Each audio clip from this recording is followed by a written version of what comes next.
Menjadi jaringan sekolah Islam terpadu, bangkit serentak menyusul peradaban baru. Bulatkan tekad bercita membangun bangsa, Indonesia akan berjaya.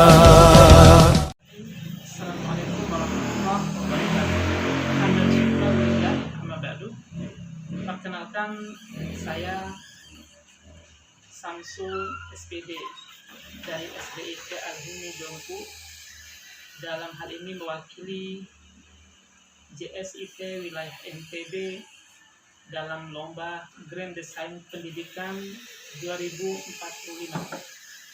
Dan saya mengangkat sebuah judul dalam naskah tulisan saya, Grand Design Pendidikan Masa Depan Indonesia untuk Generasi Emas 2045, Pendidikan Berbasis Fitrah.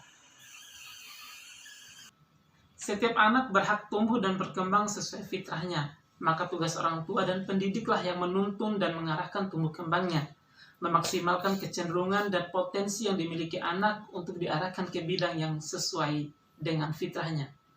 Disinilah kebebasan dan kemerdekaan anak untuk memilih peta jalannya, sehingga anak-anak benar-benar merdeka menentukan habit, potensi diri, dan kompetensi yang dimiliki tanpa dipaksa, digiring untuk belajar pada sesuatu yang bukan potensinya.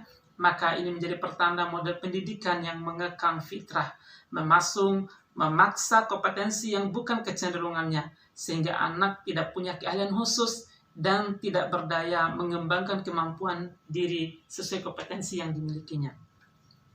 Di sekolah-sekolah, anak-anak belum mendapatkan kebebasan dan kemerdekaan dalam belajar, belum diberi ruang dan kesempatan untuk menentukan belajar sesuai keinginan dan kemampuannya.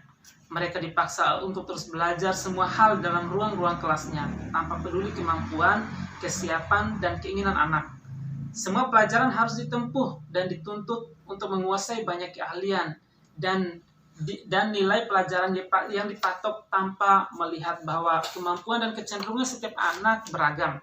Pertanyaan muncul, lantas kenapa menyeragamkan semua pelajaran untuk semua anak yang beragam? Maka muncullah labeling pada setiap anak dengan standar nilai yang sudah ditentukan.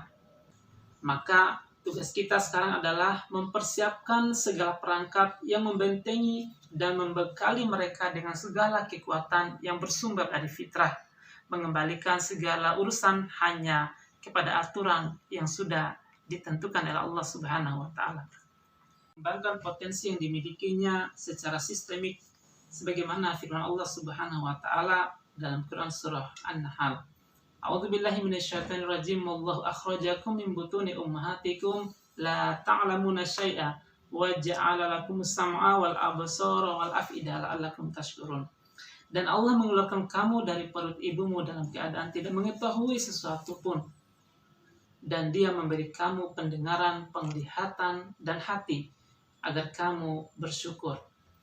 Yang terjadi selama ini adalah anak yang punya keahlian memanjat dipaksa belajar merayap agar memiliki keahlian lain sehingga melupakan keahlian dasar memanjatnya. Anak yang memiliki keahlian berlari dipaksa belajar berenang. Anak yang punya kecenderungan bahasa dipaksa belajar matematika. Anak yang punya kemampuan bermain bola dipaksa bermain voli. Dan begitu seterusnya. Ibarat kucing dipaksa untuk belajar berenang. Maka selamanya kucing akan dipandang sebagai kucing yang bodoh. Karena dia dipaksa belajar berenang padahal kecenderungan fitrahnya kucing tidak seperti itu.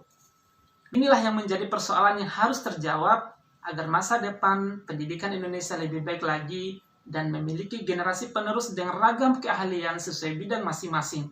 Siswa di tingkat dasar seharusnya diajarkan dan dikuatkan pondasi spiritualnya pada 3 tahun pertama agar kesadaran diri muncul di dalam, dibekali dengan keimanan, akidah akhlak yang baik dan benar. Baru 3 tahun kemudian diberikan bekal pelajaran-pelajaran tambahan dan pelajaran-pelajaran umum yang lainnya. Nah, pendidikan berbasis fitrah menjadi salah satu solusi dalam menumbuhkan kecerdasan dan kompetensi anak sejak dini sesuai dengan fitrahnya. Bekali potensinya dengan iman, adab, dan akhlak yang kokoh sejak dini melalui pembiasaan positif, praktek, ritual ibadah wajib dan sunnah, serta pendidikan keteladanan. karena anak adalah peniru ulung. Apa yang dilihat dan didengar langsung terekam. Berikan ruang dan fasilitasi anak untuk mengeksplorasi potensi dirinya secara maksimal sejak usia dini dengan ragam stimulus untuk memancing dan memicu kompetensi alamiahnya. Sehingga pada akhirnya segala potensi anak akan tumbuh dan berkembang sesuai dengan tahapan perkembangannya. Maka saya merancang Grand Design Pendidikan Masa Depan Indonesia untuk Generasi Emas 2045 dengan judul Pendidikan Berbasis Fitrah. Nah, itu yang melatar belakangi saya mengangkat sebuah judul tulisan Pendidikan Berbasis Fitrah. Adapun rumusan masalah berdasarkan latar belakang tersebut, maka saya memunculkan beberapa pertanyaan kritis yang harus menjadi refleksi dan renungan bagi kita. Rumusan masalahnya tertuang dalam 4 poin pertanyaan. Yang pertama, mengapa pendidikan harus berbasis fitrah? Kemudian yang kedua, apakah implementasi sistem pendidikan nasional sudah benar-benar sejalan dengan tujuan pendidikan nasional dan fitrah penciptaan manusia? Kemudian yang ketiga, apakah muatan pelajaran di sekolah dasar sudah mengakomodir kebutuhan fitrah anak? Dan yang terakhir, bagaimana konsep pendidikan yang selaras dengan fitrah anak? Adapun tujuan dari penulisan naskah Grand Design Pendidikan ini yang saya beri judul Pendidikan Berbasis Fitrah. Tujuan pertama adalah untuk mewujudkan konsep pendidikan berbasis fitrah agar setiap anak tumbuh berkembang sesuai dengan potensi yang dimiliki. Yang kedua, sebagai refleksi sistem pendidikan yang sudah baik dan yang perlu ditingkatkan. Dan yang ketiga, memberikan feedback bagi kemajuan pendidikan masa depan Indonesia. Kajian teoritis dan metodologi dalam penulisan naskah ini. Sebagai penguat Grand Design Pendidikan Masa Depan Indonesia untuk Generasi Emas 2045 dengan judul Pendidikan Berbasis Fitrah, saya memuat beberapa landasan teoritis, ideologis, tujuan pendidikan nasional, konsep dan pandangan para tokoh pendidikan nasional, juga para cendekiawan atau tokoh-tokoh muslim, sebagai dasar rujukan ilmiah dan keilmuan agar arah pendidikan tidak keluar dari koridor yang sudah ditentukan dan menjadi petunjuk dalam merumuskan rancangan konsep pendidikan yang diharapkan. Perpaduan konsep pendidikan nasional, konsep pendidikan JSIT Indonesia menjadi satu jalinan dan rujukan utama saya dalam mendesain pendidikan masa depan Indonesia. Maka saya menyatakan bahwa apa yang saya rancang adalah kelanjutan dari apa yang sudah berjalan baik oleh para tokoh, para perintis, dan para pendiri bangsa ini. Perpaduan konsep pendidikan nasional, konsep pendidikan JSIT Indonesia menjadi satu jalinan dan rujukan utama saya dalam merancang Grand Design Pendidikan Masa Depan Indonesia. Maka saya menyatakan bahwa apa yang saya rancang adalah kelanjutan dari apa yang sudah berjalan baik oleh para tokoh pendidikan bangsa ini sebagai warisan leluhur para pendiri perintis yang sudah meletakkan batu bata pertama sebagai pijakan pendidikan bangsa sejak zaman kemerdekaan. Apa yang saya lakukan adalah ibarat menambal titik-titik yang terlihat bolong atau usang dan bukan mengubah semua hal yang sudah berjalan baik. Semoga ikhtiar ini menjadi salah satu bagian solusi untuk pendidikan masa depan Indonesia yang lebih baik. Sebagai landasan ideologis, saya mengangkat beberapa ayat dalam Al-Quran. Yang pertama dalam Quran Surah An-Nahl yang saya bacakan di awal tadi, Wallahu akhrajakum min butuni ummahatikum la ta'lamuna syai'a wa ja'ala lakumus sam'a wal absar wal af'ida la'allakum tashkurun. Dan Allah mengeluarkan kamu dari perut ibumu dalam keadaan tidak mengetahui sesuatu pun dan Dia memberi kamu pendengaran, penglihatan dan hati agar kamu bersyukur. Nah, ini adalah tahapan-tahapan dalam proses pendidikan yang sudah menjadi fitrah setiap anak sejak lahir. Ketika dia dalam kandungan dan dilahirkan, Allah Subhanahu wa Ta'ala telah membekali 3 potensi pendengaran, penglihatan, dan hati sebagai sarana dia untuk terus belajar, bertumbuh, dan berkembang sesuai dengan fitrah. Kemudian yang kedua, dalam Quran Surah Al-Jumu'ah ayat 2, Huwallazi ba'atsa fil ummiyina rasulan minhum yatlu 'alaihim ayatihi wa yuzakkihim wa yu'allimuhumul kitaba wal hikmah wa in kanu min qablu lafi dhalalin mubin. Dialah Allah yang mengutus kepada kaum yang buta huruf seorang rasul di antara mereka yang membacakan ayat-ayatnya kepada mereka, mensucikan mereka, mengajarkan mereka kitab dan hikmah, dan sesungguhnya mereka sebelumnya benar-benar dalam kesesatan yang nyata. Di ayat ini Ada 3 rangkaian yang tersistematis yang tidak bisa terpisahkan sebagai rujukan seorang pendidik dalam menuntun tumbuh kembang anak sesuai fitrahnya. Yang pertama adalah membacakan. Yatlu alaihim ayati, membacakan. Titik beratnya lebih kepada olah pikir untuk menguatkan kecerdasan. Membacakan ini adalah menyajikan, menuntun, menunjukkan, memperlihatkan ayat-ayat kauniyah dan qauliyah Allah Subhanahu wa taala. Kemudian kedua adalah wa yuzakkihim, mensucikan jiwanya. Mensucikan jiwanya dari pikiran-pikiran kotor, dari sifat-sifat jahiliyah, dari kemaksiatan, dari kesyirikan. Sehingga rangkaian pekerjaan pertama membacakan tadi dilakukan selanjutnya untuk mensucikan jiwa. Nah, kemudian yang ketiga yang merupakan rangkaian tersistematis dari pekerjaan mendidik dan menjadi gurunya adalah mengajarkan wa yu'allimuhumul kitaba wal hikmah, yaitu mengajarkan ilmu hikmah, rahasia-rahasia masalah agama, hukum, mengisi lahir batinnya dengan kebaikan dan kebenaran, menguatkan konsep tauhid, akidah akhlaknya menjadi kunci sukses dunia dan akhirat. Kemudian selanjutnya adalah landasan teoritisnya adalah tujuan pendidikan nasional dalam pasal 3 Undang-Undang Nomor 20 Sistem Pendidikan Nasional tahun 2003. Adapun tujuan pendidikan nasional adalah berkembangnya potensi peserta didik agar menjadi manusia yang beriman dan bertakwa kepada Tuhan Yang Maha Esa, berakhlak mulia, sehat, berilmu, cakap, kreatif, mandiri, dan menjadi warga negara yang demokratis serta bertanggung jawab. Nah, kalau kita melihat, membaca, mengkaji, merenungi tujuan pendidikan nasional ini sangat sejalan dengan tujuan pendidikan Islam. Hal yang utama yang dituntut dari tujuan pendidikan nasional adalah menjadikan anak-anak generasi yang beriman, bertakwa kepada Tuhan Yang Maha Esa, berakhlak mulia, sehat, berilmu, cakap, kreatif, mandiri, dan menjadi warga negara yang demokratis dan bertanggung jawab. Nah, kemudian selanjutnya pendidikan menurut para ilmuwan, para tokoh muslim seperti Al-Ghazali, beliau mengatakan tujuan pendidikan Islam harus tercermin pada 2 sisi terbentuknya insan yang mendekatkan diri pada Allah Subhanahu wa taala dan terbentuknya insan yang mendapatkan kebahagiaan dunia dan akhirat. Kemudian Ibnu Khaldun mengatakan merekonstruksi seorang manusia agar mampu merekonstruksi dirinya secara luas sehingga mampu membangun dirinya, keluarga, masyarakat sesuai dengan apa yang diinginkan Allah.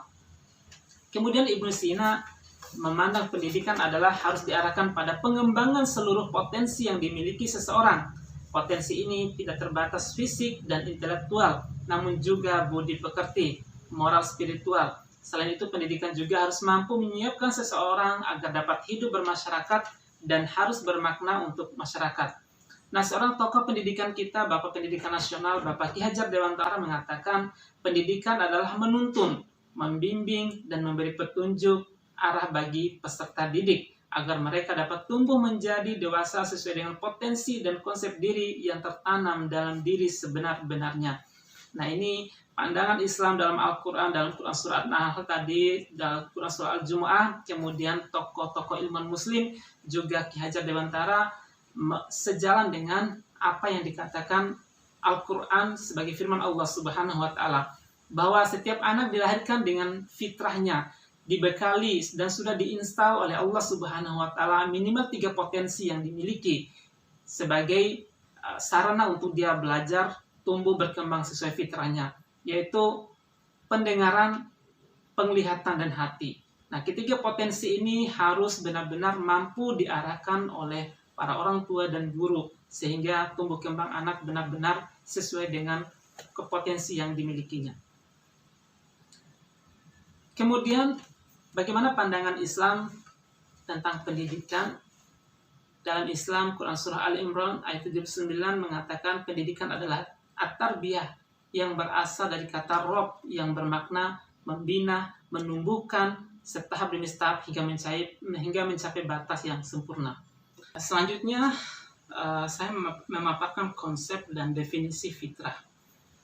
Fitrah berasal dari bahasa Arab, dari asal katanya fatarah, artinya belah, pecah, kejadian, muncul, dan penciptaan. Secara terminologi, fitrah menurut Al-Raghib Al-Isfahani didefinisikan mewujudkan dan mengadakan sesuatu sesuai kondisi yang dipersiapkan untuk melakukan perbuatan tertentu. Fitrah juga, definisi lain fitrah juga disebut innate goodness, bawaan baik sejak lahir berupa tauhid atau Islam. Jadi anak sejak dalam kandungan hingga dilahirkan sudah lebih awal beriman dan berislam. Artinya konsep tauhidnya sudah sejak awal dibekali sejak dalam kandungan. Sebagaimana firman Allah Subhanahu wa taala dalam Quran surah Al-A'raf ayat 172, dan ingatlah ketika Tuhanmu mengeluarkan dari sulbi tulang belakang anak cucu Adam keturunan mereka, dan Allah mengambil kesaksian terhadap roh mereka seraya berfirman, bukankah aku ini Tuhanmu? Mereka menjawab, betul, engkau Tuhan kami. Kami bersaksi, kami melakukan yang demikian itu agar di hari kiamat kamu tidak mengatakan, sesudah itu kami lengah terhadap diri ini. Pendidikan kita tidak pernah menyentuh jiwa manusia. Maka lahirlah orang-orang cerdas yang tak punya jiwa sebenarnya. Mereka bergerak mekanistik dan robotik tanpa ruh. Karena pendidikan kita hanya melahirkan human thinking, human doing, bukan human being. Manusia cerdas tanpa jiwa ini hanya menyengsarakan manusia, bahkan dirinya sendiri dan alam. Human being yang kita maknai sebagai manusia seutuhnya, insan kamil, hanya bisa dilahirkan melalui pendidikan yang berangkat dari human nature atau fitrah. Maka pendidikan manusia harus berbasis kepada fitrah manusia itu sendiri, sehingga menjadi manusia seutuhnya dan sejalan dengan tujuan penciptaan manusia. Dan di dalam Al-Quran kata fitrah dalam bentuk fi'lah hanya disebut satu kali dalam Quran surah Ar-Rum ayat 30. A'udzubillahi minasyaitonirrajim, fa'akim wajhaka lid-dini hanifa fitratallahi allati fataran nasa 'alaiha la tabdila li khalqillah dzalika ad-dinul qayyim walakinna aktsarun nasi la ya'lamun. Maka hadapkanlah wajahmu dengan lurus kepada agama Islam sesuai fitrah Allah, disebabkan Dia telah menciptakan manusia menurut fitrah itu. Tidak ada perubahan pada ciptaan Allah itu.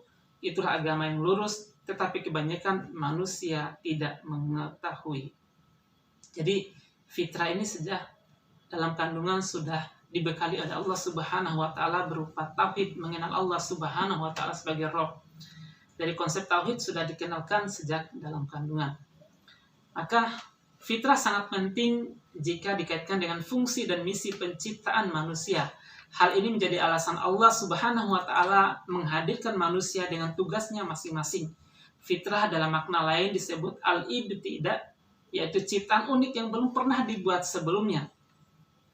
Keunikan inilah sesungguhnya yang sudah diinstal dan harus dididik agar kelak menjadi peran unik dalam peradaban. Pendidikan yang tidak berangkat dari fitrah manusia dalam makna ini akan gagal melahirkan generasi yang memiliki peran spesifik terbaik dalam peradaban. Profesor Sir Ken Robinson mengatakan bahwa hanya 2 dari 10 orang di dunia yang jujur pada peran yang sesuai dengan panggilan hidupnya, yang sesuai dengan panggilan jiwanya. Ini menyebabkan banyak orang bekerja tidak bahagia dan tidak berkinerja baik. Maka lahirlah orang-orang yang banyak stres, miras, LGBT, dan lain sebagainya. Karena mereka tidak bahagia dalam bekerja. Mereka bekerja tidak sesuai dengan panggilan jiwa dan fitrahnya. Kemudian, metode belajar anak yang saya rangkum menurut Froebel, Montessori, dan Taman Siswa, saya membagi menjadi 3 bagian. Froebel, seorang romantik, sahabat anak, keutuhan jiwa, lebih berkonsentrasi pembelajarannya dengan menggunakan panca indera. Tapi yang diutamakan adalah permainan anak, yaitu anak dibuat fun, bahagia, berfantasi.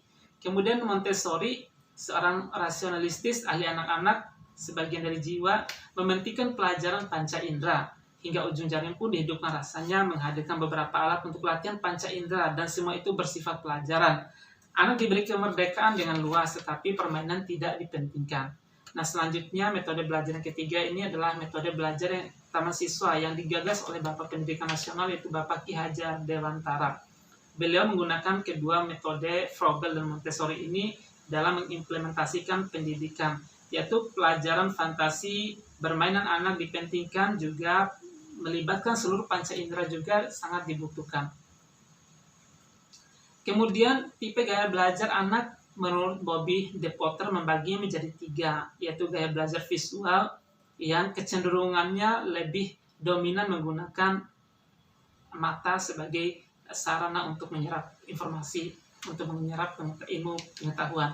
Kemudian yang kedua adalah gaya belajar auditori, yaitu menggunakan telinga atau pendengaran sebagai sarana yang dominan dalam menyerap informasi. Kemudian ketiga adalah gaya belajar kinestetik, melibatkan gerakan dalam belajar. Jadi semua pandangan-pandangan ini, tipe-tipe belajar anak, gaya belajar anak, sesungguhnya sudah dikabarkan oleh Allah Subhanahu wa taala di ayat yang saya sebutkan berulang-ulang tadi, yaitu Quran surah An-Nahl ayat 78. Karena Allah sudah membekali setiap anak yang lahir dibekali dengan pendengaran, penglihatan dan hati. Itu adalah sarana yang dibekali Allah untuk tumbuh berkembangnya sesuai dengan fitrah dan kecenderungan anak. Apakah anak tipikal belajarnya visual, auditori, atau kinestetik, dan itu tergantung kebiasaan yang sering muncul pada setiap anak. Maka tugas guru dan pendidik dan orang tua adalah menuntun, mengarahkan tumbuh kembang anak sesuai dengan kecenderungan yang dimilikinya. Apakah kecenderungannya lebih dominan visual, kinestetik, atau auditori, adalah kembali kepada kebiasaan yang sering muncul dalam kesehariannya. Kerangka berpikir dan fokus utama pendidikan berbasis fitrah adalah outputnya adalah menjadikan generasi menjadi imam muttaqin, yaitu generasi yang memadukan antara seorang hamba dan seorang khalifah. Nah, maka pendidikan berbasis fitrah harus mampu mengantarkan anak menemukan kebutuhan, kebahagiaan, dan kepuasan diri dalam mengelola dan mengembangkan potensi yang dimilikinya, sehingga mereka bertumbuh dan berkembang sesuai fitrahnya dengan melibatkan 3 potensi utama anak sejak lahir: pendengaran, penglihatan, dan hati. Nah, itulah yang dimaksud dengan pendidikan berbasis fitrah, yang ditandai dengan muatan Islam yang diperbanyak pada level kelas bawah atau pada 3 tahun pertama. Belajar mata pelajaran umum sistem paket tuntas fokus 1 pelajaran umum setiap hari selama 1 bulan. Setiap bulan dan akhir semester uji kompetensi sebagai evaluasi penilaian. Anak diberikan ruang untuk mengembangkan potensi diri dan guru memfasilitasinya. Adapun muatan kurikulumnya pada usia anak sejak level SD, penanaman keimanan, akidah akhlak, dan Al-Quran harus menjadi perhatian penuh sebagai penguatan fondasi anak dalam menjalani episode kehidupan mereka selanjutnya. Maka beberapa muatan pelajaran yang harus menjadi prioritas untuk diberikan proporsional sesuai fitrah tumbuh kembang mereka menuju kesempurnaan potensinya. Adapun presentasi muatan pelajaran yang diterapkan adalah sebagai berikut. Untuk SD kelas 1 sampai kelas 3, muatan Islamnya diperbanyak 75%, yaitu penguatan keimanan dengan Al-Quran, akidah, hadis, akhlak, pembiasaan ibadah, keteladanan, sirah, dan islamisasi pengetahuan. Kemudian adapun muatan nasionalnya hanya 15% menggunakan KTSP dan K13. Dan muatan global ekstrakurikuler hanya 10%, yaitu teknologi, kebahasaan, budaya, kepemimpinan, kemandirian, minat bakat, penalaran, pengembangan diri. Nah, pada level ini anak harus diperkuat basic fondasi dasar agar benar-benar tumbuh dan berkembang sesuai fitrahnya. Fondasi penguatan keimanan, akidah akhlak, dan Al-Quran harus kokoh dan mendapatkan perhatian penuh serta jumlah jam pelajaran yang mendominasi setiap harinya. Sehingga dari sinilah terbangun kesadaran diri, nilai terdalam yang membangun, mendorong, dan membangkitkan setiap anak karena sudah tertanam dan tertancap penguatan fitrah sebagai penopang dirinya. Pada fase 3 tahun pertama usia SD ini, anak sudah terbiasa melakukan adat Islami, pembiasaan ibadah wajib, mengenal, memahami, dan menerapkan akidah akhlak dengan baik. Sudah fasih membaca Al-Quran, menghafal minimal 2 juz Al-Quran, mengenal dan memahami sirah, sudah mampu membaca lancar, mampu melakukan operasi hitung matematika sederhana, menguasai percakapan sederhana bahasa Arab dan bahasa Inggris, menggali keahlian diri dan bakat minatnya. Kemudian selanjutnya di level yang atas, yaitu kelas 4 dan 6, muatan Islamnya sudah mulai dikurangi dari 75% tadi di kelas bawah, sekarang di kelas atas sudah 60%. Kemudian untuk muatan nasionalnya sudah mulai ditingkatkan menjadi 30%, Kemudian muatan global tetap stagnan di angka 10%. Pada level ini anak sudah mulai naik tingkat kemampuan akademiknya, bertambah kesempurnaan fitrah yang dimiliki. Anak sudah mengalami peningkatan kompetensi, maka disinilah mereka mulai uji kompetensinya akan diarahkan kemana sesuai kemampuan dasar dan kecenderungannya. Juga diberikan tambahan belajar materi muatan lokal, nasional, pengembangan diri, bakat, minat sebagai penguatan kompetensi yang dimiliki. Pelajaran umum sudah mulai ditambah jam belajarnya sebagaimana pada muatan pelajaran nasional. Pelajaran sains dan teknologi terus ditambah, ditingkatkan agar anak-anak mampu menyesuaikan diri dengan segala perubahan zamannya. Selanjutnya, deskripsi gagasan dalam penulisan naskah saya ini mengangkat Al-Quran sebagai sumber ideologi sekaligus sumber inspirasi bagi setiap manusia yang mengimaninya. Tidak akan pernah habis kita menggali ilmu di dalam Al-Quran, terlebih para hamba yang beriman kepada Allah dan kepada apa yang telah diturunkannya. Al-Quran adalah sumber ideologi yang tetap kekal berlaku sepanjang hayat dan tidak lekang oleh zaman, ruang, dan waktu. Maka Al-Quran adalah sumber utama dan pertama yang menjadi sumber gagasan dan inspirasi saya dalam mewujudkan pendidikan masa depan Indonesia 2045. Berikut saya paparkan.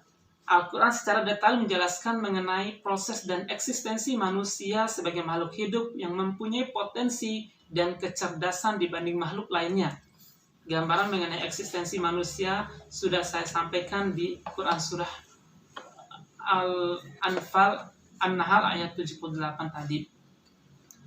Dan Allah mengeluarkan kamu dari perut ibumu dalam keadaan tidak mengetahui sesuatu pun, dan Dia memberi kamu pendengaran, penglihatan, dan hati agar kamu bersyukur. Hati memiliki peran penentu ketika telinga dan mata menerima rangsangan suara dan visual. Pesan pendengaran dan penglihatan diuraikan menjadi serentetan impuls elektrokimia dan diteruskan ke otak untuk disusun dan diartikan menjadi kata-kata yang dapat dipahami. Operating system otak dalam memahami susunan impuls elektrokimia adalah hati. Jika otak diumpamakan hardware, maka hati adalah software. Selain memberikan kemampuan pendengaran, penglihatan, dan hati, Allah Subhanahu wa Ta'ala memberikan juga potensi agama atau fitrah sebagai bekal. Kemudian selanjutnya, jenis fitrah Allah yang diberikan kepada manusia ada minimal 4. Fitrah keimanan dalam Quran Surah Ar-Rum ayat 30. Fa'akim wajhaka lid-dini hanifa fitratallahi allati fataran nasa 'alaiha la tabdila li khalqillah dzalika ad-dinul qayyim walakinna aktsaran nasi la ya'lamun. Maka hadapkanlah wajahmu dengan lurus kepada agama Islam sesuai fitrah Allah, disebabkan Dia telah menciptakan manusia menurut fitrah. Tidak ada perubahan pada ciptaan Allah. Itulah agama yang lurus, tetapi kebanyakan manusia tidak mengetahui. Jadi fitrah keimanan ini sudah dibekali oleh Allah Subhanahu wa Ta'ala sejak dalam kandungan. Jadi Allah Subhanahu wa Ta'ala memperkenalkan Islam tauhid kepada anak dan sekaligus mengambil sumpah janji setianya.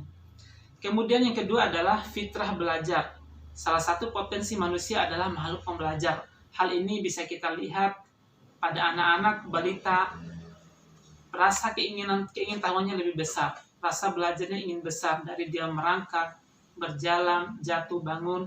Kemudian ketika melihat hal-hal yang baru, dia sangat ingin mengetahuinya. Jadi fitrah belajar sesungguhnya sudah dibekali oleh Allah Subhanahu wa Ta'ala. Hal ini disampaikan dalam Quran Surah Al-Baqarah ayat 31 sampai 32 yang artinya dan Dia mengajarkan kepada Adam nama-nama benda seluruhnya. Kemudian mengemukakannya kepada para malaikat lalu berfirman, sebutkanlah kepadaku nama benda-benda itu jika kamu memang benar orang-orang yang benar. Mereka menjawab, Maha suci Engkau, tidak ada yang kami ketahui selain dari apa yang telah Engkau ajarkan kepada kami. Sesungguhnya Engkau yang maha mengetahui lagi maha bijaksana. Jadi fitrah belajar setiap anak sudah tertanam sejak lahir oleh Allah Subhanahu wa Ta'ala sebagai bekal dia menikmati episode kehidupannya di dunia. Kemudian di ayat yang lain dalam Quran Surah Al-Isra ayat 17 yang artinya, dan sesungguhnya telah kami muliakan anak-anak Adam, kami angkat mereka di daratan dan di lautan, kami beri mereka rezeki dari yang baik-baik, dan kami berlebihkan mereka dengan kelebihan yang sempurna atas kebanyakan makhluk yang telah kami ciptakan. Untuk memunculkan fitrah belajar pada anak, hak orang tua harus memiliki kedekatan dengan anak. Guru juga seperti itu. Kemudian selanjutnya mengakrabkan anak-anak dengan alam semesta, serta berikan pemahaman kepada anak-anak bahwa apa yang ada di alam raya ini adalah kuasa dari Allah Subhanahu wa Ta'ala, sehingga kemampuan nalar dan belajar anak-anak akan berbanding lurus dengan keimanan. Kemudian ketiga adalah fitrah bakat, bahwa bakat adalah potensi bawaan lahir yang dimiliki manusia. Karena berasal dari bawaan lahir, maka bakat merupakan fitrah. Kemudian terakhir adalah fitrah alam. Fitrah alam bahwa semua potensi unik yang diberikan oleh Allah Subhanahu wa Ta'ala kepada alam raya ini diberikan, ditakdirkan untuk manusia, dan ditunjuk manusia sebagai khalifah, sebagai pemimpin yang mengelola alam ini. Maka anak harus terbiasa diperkenalkan dengan alam, bahwa segala isinya merupakan fasilitas yang Allah Subhanahu wa Ta'ala berikan untuk dimanfaatkan dengan sebaik-baiknya. Demikian gambaran tentang pendidikan berbasis fitrah yang saya juga uraikan panjang lebar dalam naskah tulisan saya. Kurang lebihnya apa yang saya sampaikan, mohon maaf jika dijumpai hal-hal yang kurang tepat, kurang berkenan, dan terima kasih atas supportnya. Demikian dari saya. Assalamualaikum warahmatullahi wabarakatuh.